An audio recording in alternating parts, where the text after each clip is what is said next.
Hey guys, welcome to my channel. I'm Brian. Today I'm going to talk about how you can take $700 and turn it into an epic gaming computer that is water-cooled.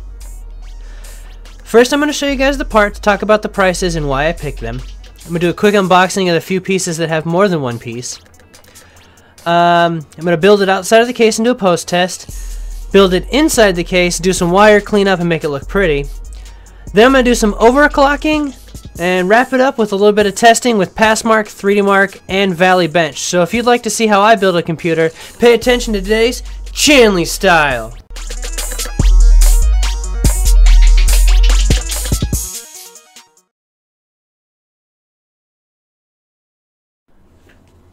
Alright, so digging through sales and mostly being patient and just really trying to find the lowest prices possible so that I could cram as much good things into this computer. Here's what I ended up with. Start off with, got this as a bundle deal.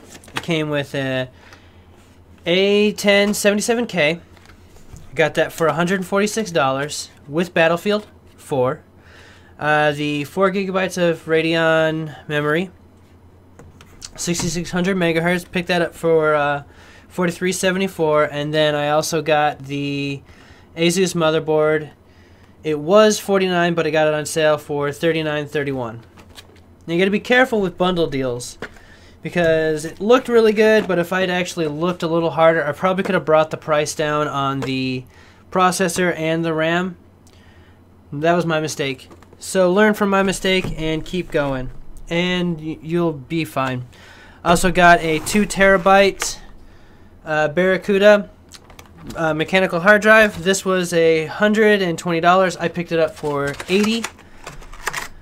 I also got a 120 gigabyte Kingston SSD. This is a $109 SSD, and I picked it up for 64 bucks. Over here, I have the Radeon R7 2600X. I picked it up after shipping, handling, and tax. It was $130.49. Also got a 170 watt power supply. This thing is completely overkill, but after the sale and tax and shipping, it was $24.99. It was cheaper than every other less watted power supply out there. It is not modular at all, so unfortunately I'm going to have to deal with a lot of wires. Then I have the Zolman all-in-one water-cooled loop thing, whatever. That was 74 bucks. I picked it up for 40. And a lot of you are going to say, well, you can get a decent air cooler for $30 or $40. Well, you know what? I wanted to make this water cooled. I can actually overclock it a lot higher, and like I said, it was 40 bucks. Really, if you're going to get an air cooler versus that, just go with that. Make sure you get a good one, though, because some of them, with brand names I won't mention, leak. And they're notorious for leaking, and no one does anything about it. So, yay, have fun replacing all your computer parts at your cost, because the manufacturer doesn't give a shit about you. I picked up these 3 Cooler Master fans. There were $2.99 each after shipping, handling, and tax. Oh, actually, there was no shipping price. It was $10.77. These are high flow and really good static pressure. It's actually almost 3 millimeters of water, which is actually really good. For those of you that don't know what static pressure is, I can explain it later if you want. And to top it all off, I got a Windows 8.1 for $96.73. If you look around a little bit more, you could probably pick it up for cheaper, but at the time when I was buying it, this is the cheapest I could find. Honestly, I think if I waited a week, I probably could have got it for 69 bucks. Yeah, I found it after I'd already bought this. I found one for $69. Plus, you gotta add in tax, shipping, and things like that, so it'll probably been closer to like 80-ish. I could have saved another 10 bucks. So if you've been following along, this is a total of $703. I went over my budget. Oops. If I'd have bought one less fan, I'd have been fine. You're also probably wondering, what the heck is he going to put this in? Is he just going to build it on the table and play with it that way? No. Fortunately enough for the person I'm building it for, I had an extra case laying around. So I took the 50 bucks that would have been this case and picked up the SSD. This is a Thermaltake V3 Black Edition. Right now it's completely stripped down. I prepped it up for the build. There's side panels and front panel, but like I said, I just stripped it, cleaned it, because this is an old case. It was dirty. I actually have a picture on my Twitter and on my Facebook where I took it out back and just hosed it down because it wasn't worth trying to wipe it out with paper towels and Windex. It was nasty. Everything on this table, plus the game, plus the case, plus shipping, handling, and tax, all would have totaled out to be $1,036. That means I saved $333. Half-Life 3 confirmed. A lot of builders do not include the OS. I purchased an OS inside of that price, so when you look at other people's build videos, they won't put OS on there. They'll leave that up to you to figure out whether or not you want to use a Steam box, which is free, Linux, which is free, or if you want to do like a Hackintosh or Mac, or the Windows like I did. You will absolutely need an operating system, so make sure to factor that into your price and know what you're getting yourself into. When you have such a low budget, you can't really be brand name specific. You have to put aside all the brands you like and just go with what's on sale. But know what you are getting yourself into, like Asus or Asus, whatever you want to call it. They're arguably third or fourth on the motherboard or components list. Positives, though, they have amazing RMA and repair programs. I'm not a huge Asus fan, but that's just probably out of experience. I have a Z77 Sabertooth motherboard, and I'm on my 6th motherboard in almost 3 years. It has a 5-year warranty, so who knows? In 2017, when my warranty's finally up, maybe I'll be on my 10th motherboard. At least they are willing to send you new ones and repair what they've messed up. And they have okay customer service. So like I said, they're about 3 or 4 on the list. I picked up this one because it was the cheapest motherboard I could find with this chipset that will do what I want it to do. So for the unboxing, obviously it's Windows 8 ready, which I needed. Someone made a joke that this looks like A's and S's in the BM, so ha ha ha, funny. Let's see. Comes with 2 SATA cables, which I will need because I'm putting 2 hard drives in this. One is right angled. Let's see. One is right angled, and the other one has 2 straight connectors, which will actually come in handy because the way I'm putting the hard drives in. For the motherboard itself, set that aside. What else do we got in here? Got instructions, which I will probably need. Case badge and chipset support DVD. So probably got your BIOS and things like that on it. And then your back I/O panel. Pretty simple, pretty straightforward. Let's see what we got here for the actual motherboard.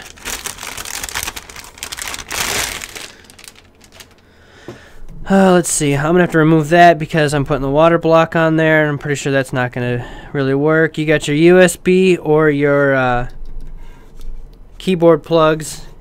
So if you're booting up with USBs instead of keyboards, you'll need to switch that. 4-pin power supply, 24-pin regular motherboard power supply, case fan, and a CPU fan. That looks like all the fans. 2 headers for USBs. Looks like front panel for audio. 3 SATAs. They're only 3 gigabits, which I know will be kind of... Oh, actually 6 SATAs, sorry.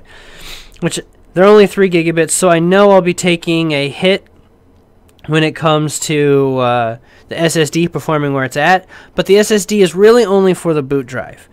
So it's not going to be that crucial that I need a 6 gigabit drive. It's really more for longevity and stability, because the person I'm building it for is going to probably beat the heck out of this computer. And then I know that booting is going to be a real issue, and if his OS is separate, you have less worries about things breaking. Next thing we have is the cooler. Let's see. Outside of the box, nothing fancy. It just says built-in pump, slim water block. On a plus note, the fins and the actual the base that'll attach to the CPU, they are all, and I'm sorry, they are fully copper, which will be really good for dissipating the heat.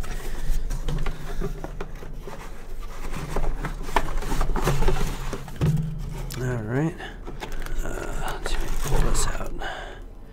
It's actually a pretty slim radiator, but the fins are really, really close together. I'm pretty sure you can see that. I think they're actually closer together than my higher-end XSPC radiators on my other computer. All mounting hardware. And then the Zolman Ultra Quiet CPU cooler. That's kind of interesting, but it sucks because they only have the 4 holes which will attach to the radiator. So this is going to be a push-only setup, which kind of sucks because I really wanted to mount this so that it was pulling air from outside of the case. Whatever, I can figure something out. That's not that hard. Comes with thermal paste, but that's going to go away. I've got better thermal paste. I'm not going to use what comes on there, but if, you know, it's probably not bad. I just have better. If you don't have higher end thermal paste laying around, or if thermal paste isn't in your budget, using the one that's on there is perfectly fine. And then finally, the power supply, just to get an idea of what this thing looks like. Because honestly, I've never heard of solid gear. But like I said, it's a budget, and I wanted to have enough power at a cheap price, and this thing definitely covered it. Oh, good. Comes with screws and zip ties. That'll be awesome for later. I'll be using those for sure. Regular cord. I love it. Absolutely love it when companies include these like prong protectors. It's like one of my favorite things to see, because you can tell they really care. And then just power supply. Another issue I'm going to be dealing with is these are extra long cables for ATX motherboards. It is an ATX case, but the motherboard that I'm using is micro ATX. So there's going to be a buttload of extra cables to hide. Alright, twist ties. Sleeving's not too bad. It's your pretty generic standard. Apparently I suck at twist ties. It's your standard sleeving. Nothing special. Let's see, 4 static connectors, which are more than I need. Got a 6 to 8 pin, so if you have a bigger graphics card than this, that's going to be good. Regular 6 pin for the other part of a graphics card. 24 or 20 pin. 8 and 4 pin, so those are both for the motherboard, and they're splittable. I'll do that later. Also have a buttload more STATAs. 4 more STATA. And then we have, it looks like, 8 Molex connectors and a floppy, and another 8 Molex and a floppy. I mean 8 total. Okay, so in case I ever want to, you know, reestablish floppy drives, I can completely do that. That makes absolute sense. Whatever, it was cheap, and it's going to get the job done. It looks like it has a really decent fan in there for optimum airflow. Huge grills. There's really going to be no restriction in there. Yeah, basically looks like a worthwhile power supply to use. Another thing I want to note is if you look right here, there's enough of a gap that if I need to, I think I can squeeze a bottom case fan in with this power supply, which will be nice, but I don't think I'm going to do that because I'm pretty sure the builder I'm going to use it for, or the person I'm building it for is going to be setting this on their carpeted floor. So I'll probably have this pulling in from the top and no case fan down there, because otherwise it's just going to suck up all the carpet into the computer and it's just going to be a whole lot of nasty and not fun. Unfortunately, this project became too long for just one video. I'm probably going to end up breaking it into 3. The second one will be the post-test and the build. The third one will be overclocking, testing, and then overview of the entire project and the system that I have right here. So if you want to see what happens next, make sure to subscribe to my YouTube channel so that you know when the latest videos are coming out. To be more interactive, follow me on Facebook, Twitter, and Twitch. And stay tuned for the next part of this video on Janley Style.